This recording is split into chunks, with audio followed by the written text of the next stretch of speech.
Ketua Umum PDI Perjuangan Megawati Soekarnoputri mengumumkan Mahfud MD sebagai bakal cawapres Ganjar Pranowo saat Presiden Jokowi sedang berada di luar negeri.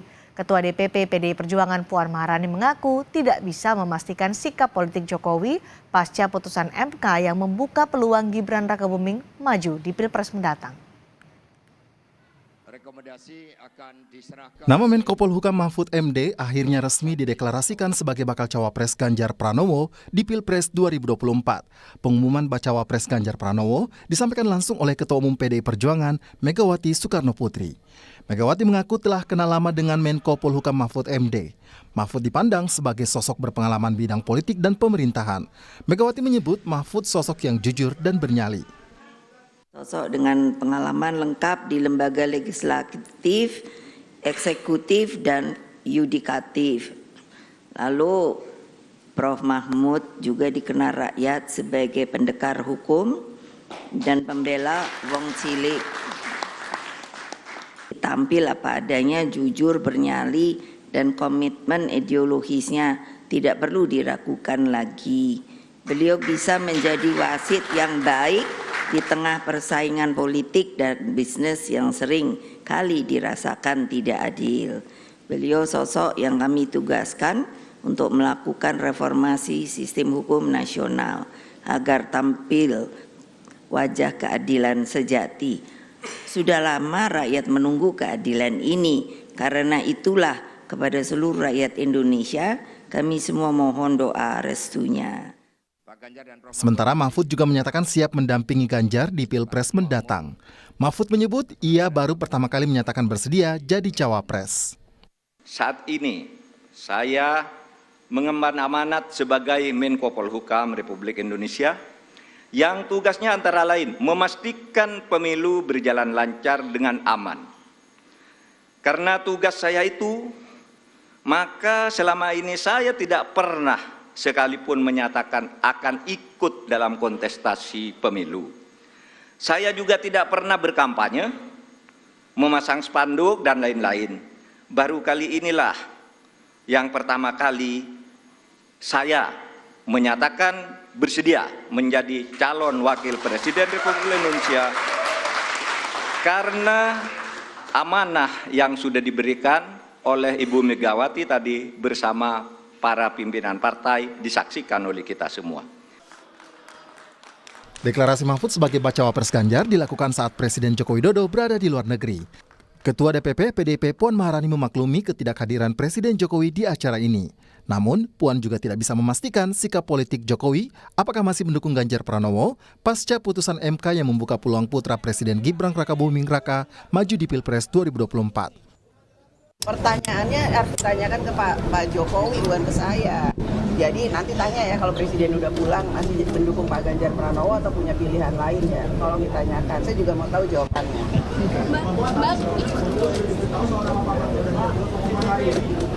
Beliau itu kan presiden, nggak diberitahu juga tahu.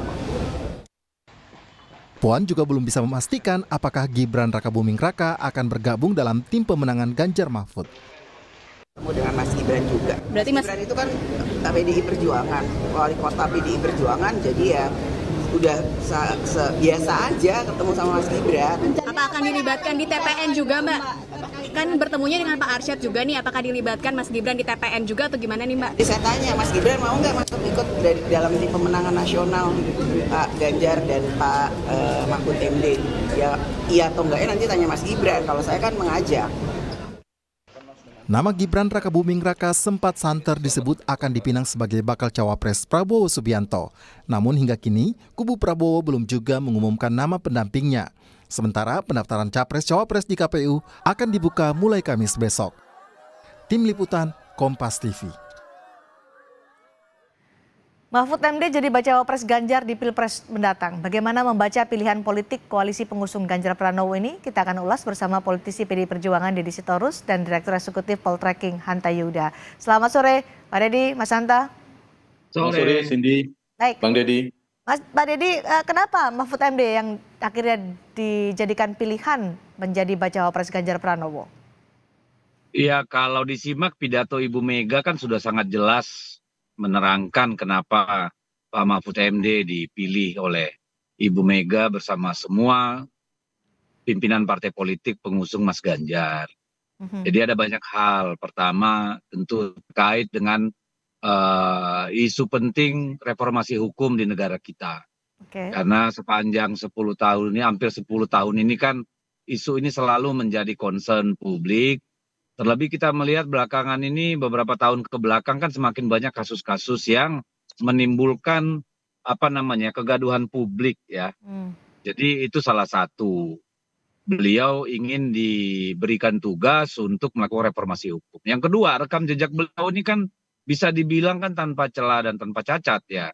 Jadi kalau mau dicari-cari silakan cari di mana gitu ya. Yang ketiga, beliau ini termasuk salah satu, kalau bukan salah satu-satunya ya, yang pernah menduduki 3 jabatan di cabang kekuasaan, baik legislatif, eksekutif ya maupun yudikatif. Beliau pernah anggota DPR RI, beliau Menteri Polhukam, ya 2 kali kabinet kalau nggak salah saya sebelumnya pada zaman dulu pernah Menteri Pertahanan kalau nggak salah, pernah Ketua MK, beliau intelektual yang cukup mumpuni, profesor ya, dan dikenal tangguh dan konsisten dalam sikap, terutama dalam hal pluralisme ya dan Pancasila gitu ya. Dan beliau juga dikenal sebagai orang yang humble dan komunikatif ya. Lihat saja akun medsos beliau itu, terutama Twitter itu dikelola sendiri langsung gitu.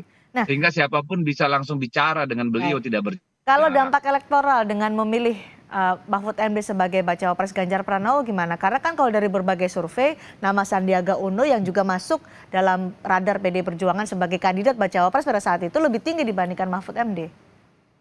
Iya, kalau dampak kita kan pertama beginilah, survei atau electoral base itu kan salah satu faktor ya, bukan faktor yang paling determinan. Itu yang pertama. Yang kedua, yang namanya survei itu adalah rekaman sesaat persepsi publik. Nah, kita akan melihat apakah pasangan ini kemudian mampu menjadi pull factor ya, faktor daya ungkitnya ada gitu. Jadi kapan kita bisa menilai itu ya, nanti mungkin sebulan 2 bulan lagi baru kita lihat. Karena sulit untuk mengatakan atau memakai perbandingan survei di masa lalu gitu ya. Karena apa? Itu kan masih sifatnya cair dan berandai-andai. Nah, sekarang mereka sebagai sudah ditetapkan calon, pasti sedikit banyak akan berpengaruh terhadap persepsi itu gitu ya. Itu yang pertama. Yang kedua, dengan penetapan ini dan sebentar lagi itu DCT juga akan keluar, tentu akan ada pergerakan besar-besaran dari mesin partai politik gitu. Jadi ini akan memberikan pengaruh yang sangat besar terhadap elektabilitas gitu. Karena Mahfud adalah orang Jawa Timur, yakin bisa melipat gandakan kemenangan Ganjar Pranowo di Jawa Timur? Meskipun rivalnya ada Muhaimin Iskandar ya dengan Anies Baswedan. Ya silakan dilihat hasil-hasil survei selama ini ya. Bagaimana konfigurasinya. Setahu saya sih Mas Ganjar sampai hari ini masih cukup besar ya. Lalu yang kedua, kita berpolitik dengan keyakinan Mbak. Kalau nggak yakin mau gimana dong. Jadi kita yakin bahwa kita bisa mampu mendapatkan tetap suara yang paling optimal di Jawa Timur sebagai basis dari Pak Mahfud MD. Tapi Pak Mahfud MD ini kan tidak semata-mata gitu ya dimungkinkan mendapat tambahan suara dari Jawa Timur. Tetapi basis NU secara keseluruhan pasti bisa mengambil suara juga di ceruk-ceruk NU di seluruh Indonesia gitu ya.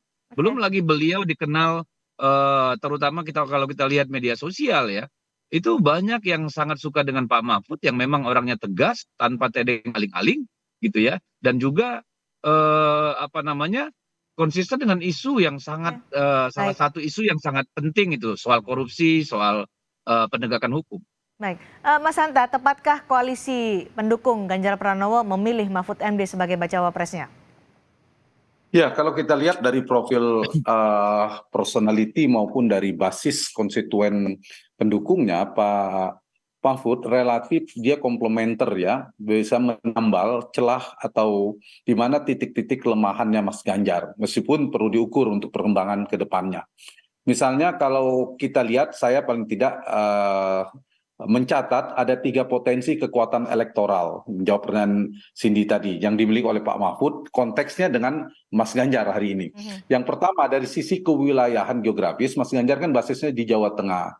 Kemudian kompetitor utamanya Pak Prabowo di Jawa Barat. Sementara ada 3 provinsi penentu kalau digabungkan total 47% dari pemilih Indonesia. Artinya kalau menangkan 2 dari 3 provinsi itu berpotensi menang. Nah, provinsi yang ketiga itu Jawa Timur. Jawa Timur ini adalah penentu. Karena kita tahu di sini kekuatan Ganjar kemudian diimbangi bersama Pak Prabowo relatif sama-sama kuat. Ditambah Anies apalagi ada Caimin belakang Cawapres. Yang kedua, dari sisi segmentasi demografi juga melengkapi, yaitu kombinasi tadi nasionalis religius dan Pak Mahfud yang saya kira sangat terasosiasi kuat representasi dari NU, jadi melengkapi dari sisi NU-nya. Sementara Mas Ganjar berangkat dari partai nasionalis merah hijau lah kira-kira. Ini bisa melengkapi. Yang ketiga, terakhir tadi soal kemampuan Pak Mahfud dari sisi rekam jejak yang memiliki pengalaman trias politika yang lengkap tadi, eksekutif, legislatif, dan yudikatif tadi, ditambah kompetensi beliau yang cukup mumpuni saya kira. Kalau misalnya Pak Prabowo mengambil Mas Gibran, ini menjadi titik kekuatan Pak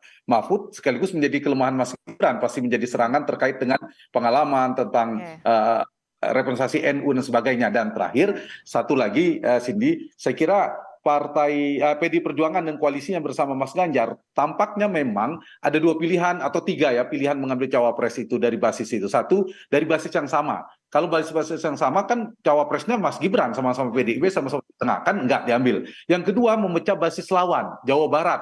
Yang itu kemarin sempat disebut Ridwan Kamil, tapi tidak dipilih oleh Ganjar dan PD Perjuangan. Nah, yang dipilih adalah strategi yang ketiga, yaitu memaksimalkan basis di mana si capres belum maksimal di sana. Ada potensi, yaitu Jawa Timur. Dan Jawa Timur kita tahu provinsi penentu. Jadi pada titik ini seperti saya kira... yang disampaikan Pak Didi tadi, basis NU juga bisa diraih oleh Mahfud MD?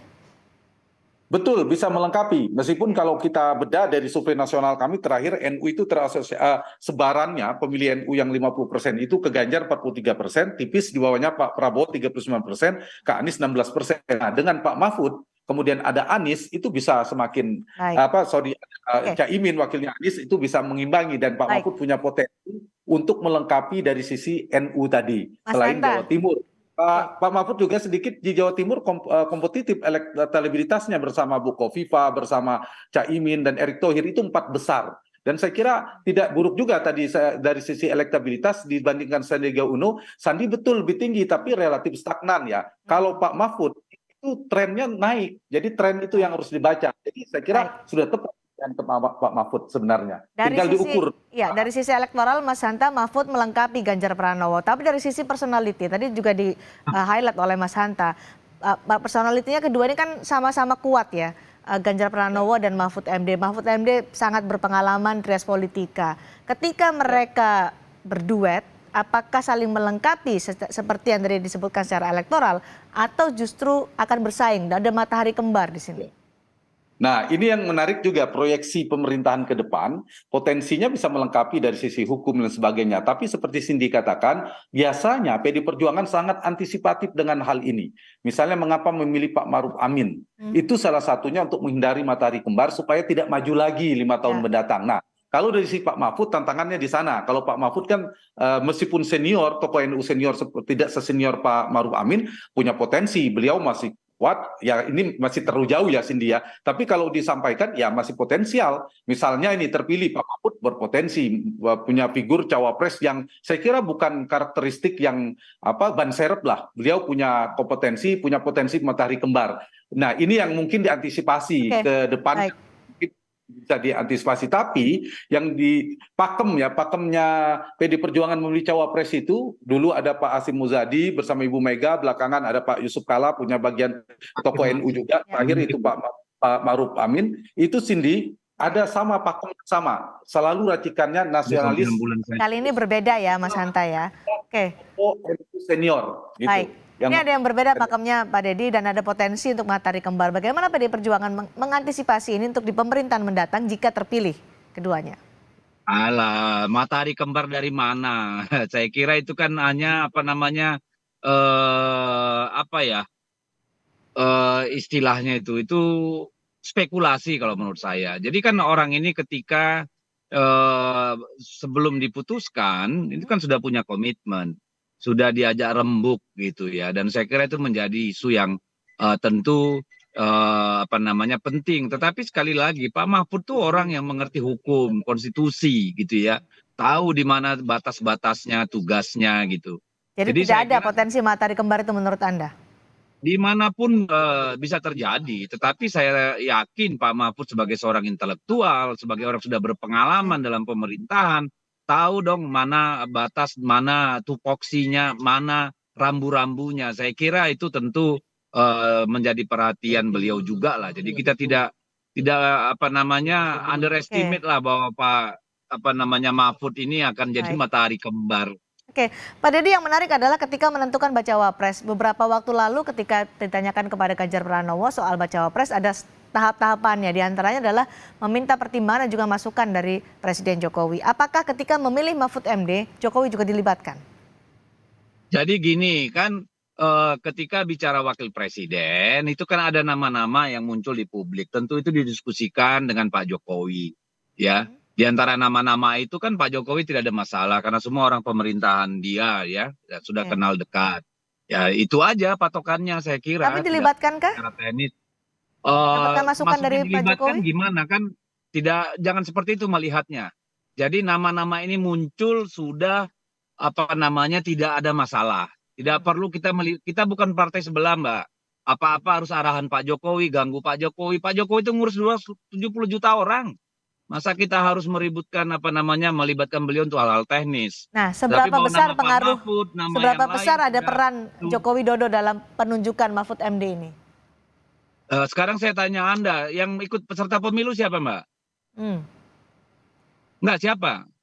Ya, capres dan Apakah bacawa presiden presnya, peserta capres dan pemilu? cawapresnya. Enggak, siapa peserta pemilu? Partai politik kan? Ya, Nah, Presiden itu partai politik bukan? meskipun sebelumnya disebutkan bahwa akan Nah, mendapatkan kan atau saya meminta sudah jelas. masukan dari Joko Widodo. Ini disampaikan oleh Ganjar ya beberapa waktu lalu.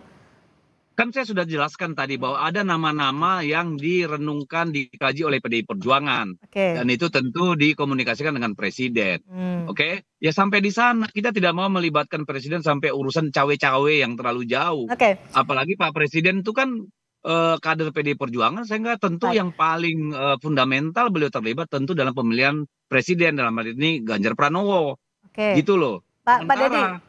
Sementara wakil presiden ini kan ranahnya konsensus dengan partai-partai dan dengan calon presiden gitu.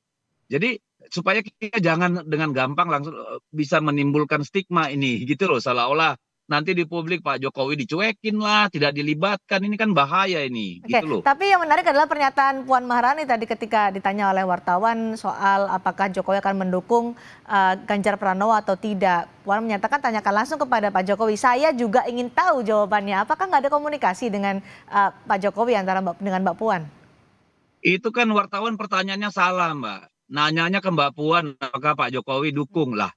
Emang Mbak Puan itu Pak Jokowi? Ya tentu dibalikan pertanyaan itu, ya tanya Pak Jokowi gitu loh. Kan, Jadi pertanyaan yang salah kalau menurut saya. oke, tapi ada pernyataan Mbak Puan yang saya juga ingin tahu. Apakah tidak pernah ada komunikasi antara Puan Maharani dengan Jokowi soal ini? Gini, kita kan Pak Jokowi itu kan kader PDI Perjuangan, Ya. ya. Secara etika, secara anggaran dasar dan anggaran rumah tangga tentu beliau menjadi bagian dari keluarga besar PDI Perjuangan. Oke. Sehingga sangat tidak layak untuk kami mempertanyakan Pak Jokowi dukung siapa. Itu kan etika yang harus kita pegang dong. Kita percaya bahwa Pak Jokowi tahu rambu-rambu, nilai-nilai, dan apa yang diharapkan dari beliau sebagai seorang kader. Jadi Baik. kalau sampai Mbak Puan harus nanya Pak Jokowi dukung Pak Ganjar nggak? Itu kan pertanyaan yang aneh gitu loh. Jadi saya kira makanya saya bilang tadi wartawannya nanyanya salah, nanyanya ke Mbak Puan. Harusnya kan tanya kepada Pak Jokowi dukung siapa? Kalau kita terus terang tidak ingin menyeret-nyeret Pak Jokowi sampai urusan-urusan teknis seperti itu. Oke, baik. Pak Santa, komentar Anda. Diumumkan saat Jokowi di luar negeri disebutkan tidak ingin menyeret-nyeret Jokowi untuk urusan teknis seperti itu. Tanggapan Anda? Ya, kalau di koalisinya PD Perjuangan, P3 dan lain-lain ini, di koalisi Mas Ganjar, kingmaker utama, veto player utama itu sebenarnya tentu banyak nama. Itu ada di Ibu Mega. bukan di Pak Jokowi. Realitasnya begitu. Saya kira sulit untuk membantah. Semua koalisi dulu termasuk paling banyak. Ya betul, ada Pak Oso, ada Pak Haritanu, ada Pak Mardiono dan sebagainya. Tetapi pastilah Ibu Mega karena partai terbesar dan tadi juga diumumkan oleh Ibu Mega. Jadi faktor saya menjawab pertanyaan sini ya bukan Pak Jokowi yang menjadi penentu di koalisi Mas Ganjar. Ya soal minta pendapat dan seterusnya itu hal yang berbeda ya. Tetapi yang sebaliknya kalau misalnya di koalisi yang lain, misalnya koalisi Pak Prabowo, itu bisa jadi pengaruh Pak Jokowi relatif kuat di sana. Apalagi misalnya respon dari beberapa partai sebelumnya PAN, Golkar mengatakan kita menunggu arahan dan sebagainya. Apalagi PSI mengatakan belum ya kalau PSI ya. Nah, kalau dari sana justru ada preferensi barangkali pengaruh-pengaruh dari menentukan capres-cawapres sekarang ini di kubu Prabowo. Tapi dari sisi itu tidak ya. Jadi akseptabilitas termasuk Pak Mahfud hari ini menurut saya salah satu faktor kenapa terpilih menjadi cawapresnya Ganjar Pranowo, salah satu faktor di luar kapabilitasnya, kompetensinya, komplementer secara elektoral, dia punya akseptabilitas yang paling tinggi di antara nama-nama yang lain di depan Ibu Mega, terhadap Ibu Mega. Jadi kalau tidak punya akseptabilitas tinggi, penerimaan ke Ibu Mega, saya kira hampir mustahil bisa jadi cawapres dari PDI Perjuangan. Karena memang struktur kekuasaan PDIP begitu. Kongresnya Kingmaker-nya adalah Ketua Umum PDI Perjuangan ya. Baik, Ya. terima kasih Mas Santai, Sama-sama. terima kasih juga Pak Deddy Sitorus sudah berdiskusi bersama kami di Sapa Indonesia Malam hari ini. Terima kasih, selamat malam.